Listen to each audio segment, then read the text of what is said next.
नमस्कार दोस्तों, जिस चीज़ का सभी कैंडिडेट्स को बेसब्री से इंतज़ार था, जो सभी लॉयर्स जो अभी-अभी वकालत शुरू की है, जिन्होंने अभी एनरोलमेंट करके और वो वकालत पेशे के अंदर आए हैं, तो उन्होंने एआईबी 19 का एग्ज़ाम दिया था और वो इंतज़ार कर रहे थे कि एआईबी 19 का रिज़ल्ट कब आएगा। क्योंकि कुछ टाइम पहले ही एआईबी 19 को लेकर ऑफ़िशियल आंसर की एआईबीई के पोर्टल पर डाउनलोड करके आपने अपना रिज़ल्ट देखा होगा।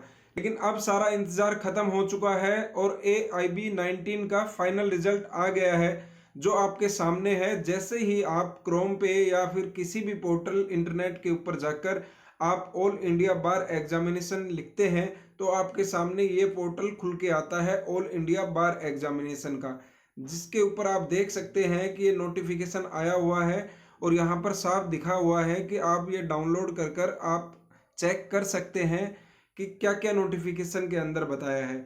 और नीचे click here for AIB 19 result को लेकर एक लिंक है और जब आप इस लिंक के ऊपर क्लिक करते हैं तो आप अपने डिटेल्स डालकर अपना रिजल्ट देख सकते हैं। तो दोस्तों, रिजल्ट देखने से पहले जो नोटिफिकेशन आया है, एक बार इसके ऊपर बात कर लेते हैं कि ये नोटिफिकेशन क्या है और क्या आपको बताता है। 21 मार्च 2025 का नोटिफिकेशन है। इसको आप देखते हैं तो आपको पता चलता है, नोटिफिकेशन में पूरी डिटेल्स खुल के बताई हुई है। सबसे पहले तो इसमें बताया गया है कि जो 7 क्वेश्चंस विड्रॉ कर लिए गए हैं, उसके बाद में जो टोटल मार्क्स हैं वो 93 रह जाते हैं। जैसा कि मैंने आपको पहले वीडियो अपलोड की थी, उसमें भी बताया था कि अब आपका रिजल्ट 100 में से ना होकर 93 में रहेगा। 7 क्वेश्चन जो विड्रॉ किए गए थे, उसके बाद में जो 93 टोटल मार्क्स बच जाते हैं, तो जो पासिंग ऑफ परसेंटेज रहेगा वो 45 for general and OBC category के लिए और 40% है जो एससी एसटी या फिजिकली हैंडीकैप जो पर्सन है उनके लिए था। तो ऐसे करके यहाँ पे आपको देखेंगे तो आपको दिखाया गया है कि 7 क्वेश्चन विड्रॉ करने के बाद में जो 93 है उसका 45% बनता है 42 मार्क्स। अगर आपके 42 मार्क्स हैं तो आप पास हैं। और ऐसे ही अगर आप एससी एसटी या फिजिकली चैलेंज कैटेगरी से आप बिलोंग करते हैं और आपके 40% 93 का बन जाता है 37 मार्क्स। अगर आपके 37 मार्क्स हैं तो आप पास हैं। तो दोस्तों, जो दूसरी महत्वपूर्ण बात है जो आपको जानना बहुत ज़रूरी है, वो ये है कि जो कैंडिडेट्स अपना एग्ज़ाम फॉर्म भरते टाइम एआईबी 19 के लिए अप्लाई करते समय जब उन्होंने अपने पूरे डॉक्यूमेंट अपलोड ना किए हों, एनरोलमेंट सर्टिफिकेट अपलोड ना किया हो या कुछ कमी रह गई हो, तो उनका जो रिजल्ट है वह विद हेल्ड कर लिया गया है। विद हेल्ड करने से मतलब यह है कि आप सीधे तौर पर समझें तो आपका रिजल्ट तो बन के तैयार है, लेकिन वो रिजल्ट आपका पब्लिश नहीं किया गया है जब तक कि आप अपना एनरोलमेंट सर्टिफिकेट वहां पर अपलोड नहीं करेंगे। वो कैंडिडेट जिन्होंने अपना एनरोलमेंट सर्टिफिकेट अपलोड नहीं किया था, एनरोलमेंट सर्टिफिकेट की जगह पे उन्होंने अंडरटेकिंग फॉर्म फिल किया था या फिर कोई डॉक्यूमेंट उनका अपलोड होना रह गया था या फोटो या सिग्नेचर अपलोड होने रह गए थे, तो वो कैंडिडेट्स अब उनका रिजल्ट बन के तैयार हो चुका है, लेकिन उनका पब्लिश नहीं किया गया है। वो पब्लिश ना करने के पीछे सिर्फ रीज़न यही है कि अब वो दोबारा से लॉगिन कर कर अपना जो संबंधित डॉक्यूमेंट है, जैसे कि अगर आपने उस टाइम पे एनरोलमेंट सर्टिफिकेट अपलोड नहीं किया, तो अब आप अपना एनरोलमेंट सर्टिफिकेट अपलोड कीजिए। या आपका फ़ोटो मिसिंग है तो आप अपना फ़ोटो वहाँ पर अपलोड कीजिए। उसके बाद में आपका रिजल्ट आ जाएगा, आपका रिजल्ट शो हो जाएगा। क्योंकि आपने आंसर की से अपने मार्क्स तो मैच कर लिए होंगे कि आप पास हैं या फिर फेल हैं।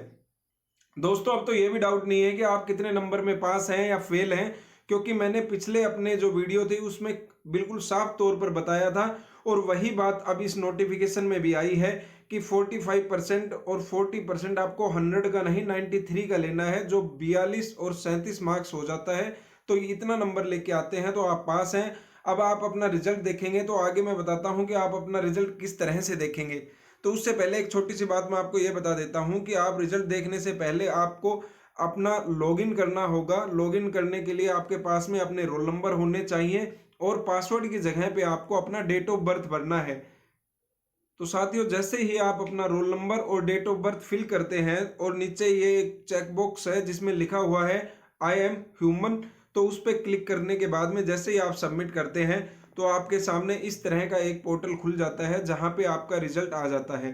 और अगर आपका रिजल्ट नहीं आता है, आपका रिजल्ट विदहेल्ड कर लिया गया है, तो आपके पास में एक नीचे ऑप्शन आता है जहां पर अपलोड डॉक्यूमेंट करके लिखा हुआ है, जो ब्लू एक बॉक्स आपको दिखाई दे जाएगा। उस ब्लू बॉक्स पे जैसे ही आप क्लिक करते हैं तो उसके बाद में आपके सामने इस तरह का पोर्टल खुल जाएगा जहां पे आप अपना रोल नंबर और पासवर्ड डाल देते हैं। तो आप अगर पहले ही लॉगिन कर चुके हैं तो आपको दोबारा से लॉगिन करने की ज़रूरत नहीं है। और अगर आपको डॉक्यूमेंट अपलोड करना है तो उसके लिए आपको दोबारा से सेम वही प्रोसीजर अपनाते हुए अपना रोल नंबर और अपना डेट ऑफ बर्थ डालकर आपको लॉगिन करना होगा। तो दोस्तों, किस तरह से आपको अपनी डिटेल अपलोड करनी है उसके बारे में मैं आपको थोड़ा सा और बता देता हूं कि आप अपना एनरोलमेंट सर्टिफिकेट है, उस एनरोलमेंट सर्टिफिकेट को आपको पीडीएफ बनानी है, उसको आप सेव कर लीजिए फोटो को और उसको पीडीएफ में कन्वर्ट कर लीजिए। और जो पीडीएफ का साइज है वो कम से कम 10 केबी और ज़्यादा से ज़्यादा 2 एमबी का होना चाहिए। 2 एमबी से कम का ही पीडीएफ होना चाहिए। उसको आप यहाँ पर चूज फाइल का ऑप्शन है, यहाँ पर आप क्लिक करके और आप अपना पीडीएफ अपलोड कर सकते हैं। उसके बाद में आपको आपका एक फोटो होना चाहिए जो जेपीजे फॉर्मेट में या पीएनजी फॉर्मेट में होना चाहिए और वो 50 केबी से 1 केबी के बीच में होना चाहिए।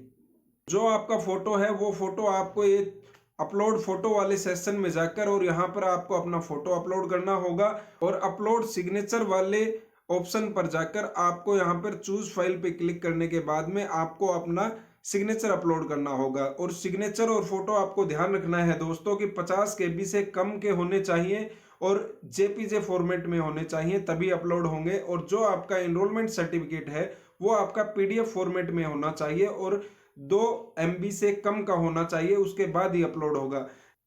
और ये तीनों चीजें अपलोड करने के बाद में जो नीचे ब्लू ऑप्शन है जिस पे अपलोड लिखा हुआ है, इस पे आप क्लिक कर देंगे तो आपके सारे डॉक्यूमेंट्स अपलोड हो जाएंगे। आपके enrolment certificate, photo and signature upload हो जाएंगे। उसके बाद में जो आपका विदहेल्ड रिजल्ट था वो आपको जल्द ही शो हो जाएगा और आपका रिजल्ट आपके सामने होगा। दोस्तों, ये बात तो हो गई जो पीडीएफ है, जो नोटिफिकेशन आया है उससे रिलेटेड और पूरी इंफॉर्मेशन AIB 19 के रिजल्ट को लेकर। अब आप अपना रिजल्ट देखेंगे कैसे उसके बारे में मैं आपको बता देता हूं। जैसे ही आप इस लिंक के ऊपर क्लिक करते हैं आपके सामने इस तरह का पोर्टल खुल जाता है। तो साथियों, जैसे ही आप अपने रोल नंबर और अपने पासवर्ड यहाँ पर एंटर करते हैं और उसके बाद में यहाँ पर आई एम ह्यूमन इस बॉक्स पर आप क्लिक करते हैं तो नीचे सबमिट का ऑप्शन आता है। इस सबमिट के ऑप्शन पे जैसे ही क्लिक करेंगे तो आपके सामने इस तरह का एक पीडीएफ ओपन हो जाएगा और इस पीडीएफ के ऊपर जाके आप ओपन करेंगे तो आपके सामने आपका रिजल्ट आ जाएगा कि आप पास हैं या फेल हैं।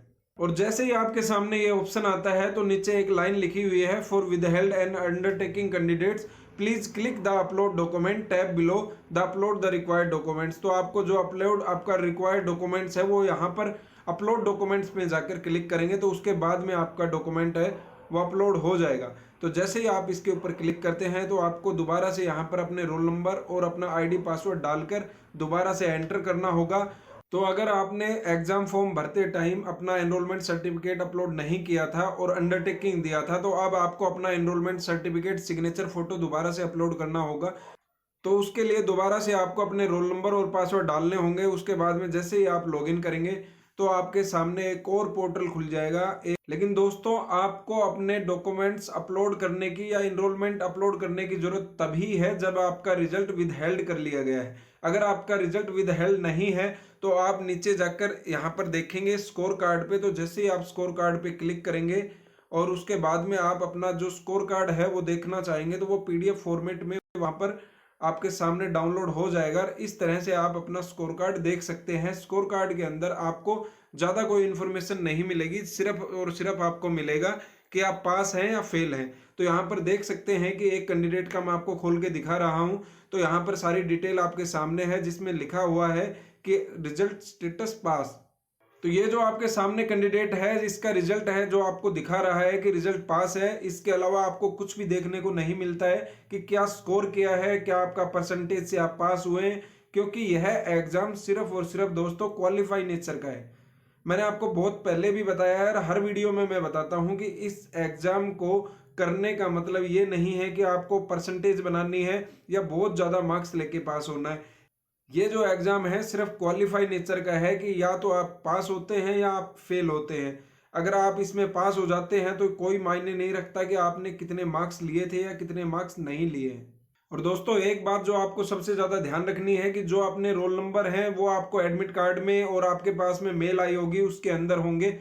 और आपको जो पासवर्ड है, पासवर्ड में आपको अपनी डेट ऑफ बर्थ भरनी है। जैसे आपकी डेट ऑफ बर्थ 1 जनवरी 2000 है तो आपको 01/01/2000 पूरा भरना है, ना कोई स्लैश लगाना है ना ही कोई डैश लगाना है। सिर्फ आपको भरना है। अगर आपकी 13 अप्रैल 2003 है तो आपको सिर्फ लिखना है 13042003। मतलब लगातार आपको जो आपकी डेट ऑफ बर्थ है वो भरनी है। ऐसे नीचे भी करके आपको बताया हुआ है कि password is date of birth in DDMMYYYY format. दोस्तों आई होप कि जो ये वीडियो देख रहे हैं वो सभी लोग पास हो जाएं और उनको आगे दोबारा से AIB 20 ना देना पड़े। दोस्तों ये वीडियो ज़्यादा से ज़्यादा अपने दोस्तों के साथ में शेयर कीजिए जिन्होंने AIB का एग्जाम दिया था, कि किस तरह से आप अपना रिजल्ट देख सकते हैं। और अगर आपका रिजल्ट विदहेल्ड कर लिया है तो उसको किस तरह से आप अपने डॉक्यूमेंट अपलोड करें। दोस्तों वीडियो को ज़्यादा से ज़्यादा लोगों के साथ में शेयर कीजिए जिससे कि सभी कैंडिडेट्स जो AIB 19 का एग्जाम दिया था वो अपना रिजल्ट देख सकें। और अगर उनके डॉक्यूमेंट्स में कोई प्रॉब्लम थी जिसकी वजह से विदहेल्ड रख दिया गया है उनके रिजल्ट को, तो वो भी अपना रिजल्ट अपने डॉक्यूमेंट अपलोड कर कर अपना रिजल्ट देख सकें। और दोस्तों अगर आपका रिजल्ट खराब रहता है, नेगेटिव रहता है, तो आपको भी निराश होने की जरूरत नहीं है, क्योंकि AIB 20 जल्द ही लिया जाएगा। और AIB 20 की प्रिपरेशन आप कैसे करें उसके ऊपर मैंने वीडियो बनाया हुआ है और आगे भी मैं वीडियो बनाकर अपने चैनल पर अपलोड करता रहूंगा। वो वीडियो देखकर आप अपने AIB 20 की तैयारी कर सकते हैं और फर्स्ट अटेम्प्ट में अपना AIB 19 की तरह ही AIB 20 भी आप अपना एग्जाम क्लियर कर सकते हैं। आई होप कि आप सभी के सभी डाउट्स क्लियर हो गए होंगे। फिर भी अगर आपका कोई डाउट रहता है तो आप कमेंट करके मुझसे पूछ सकते हैं। और वीडियो को ज़्यादा से ज़्यादा शेयर कीजिए, चैनल को सब्सक्राइब कीजिए। Thank you so much. जय हिंद दोस्तों।